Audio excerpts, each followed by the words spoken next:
Praise the lord. ఈరోజు దేవుని మాట, నిస్సహాయతలో ఉపవాస ప్రార్థన. ఎస్తేరు గ్రంథము 4వ అధ్యాయము 16వ వచనంలో ఇక్కడ ఎస్తేరు 3 రోజులు తన దాసీలతో ఉపవాసం ఉంటాను, మీరు కూడా నా కొరకు ఉపవాసం ఉండి ప్రార్థన చేయండి అని చెప్తుందనమాట.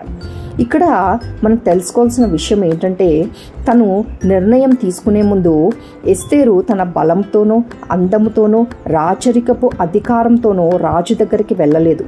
ఆమె సమస్త ప్రయత్నాలను, అంటే మనుష్య ప్రయత్నాలను పక్కన పెట్టి దేవుని శక్తిపై ఆధారపడాలని నిర్ణయించుకుంది. ఈరోజు మనము ఉపవాసం అనేది మన ఆత్మను తగ్గించుకొని మన శక్తి పూర్తిగా దేవునిపైనే ఉందని ప్రకటించటం. మన సమస్యలు ఎంత పెద్దవైనా కానీ ప్రార్థన కంటే అవి పెద్దవి కానే కావు.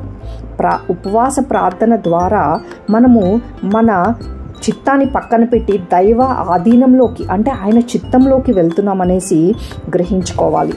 దేవుడు మనకి ఇట్టి కృప దయచేసి నడిపించును గాక.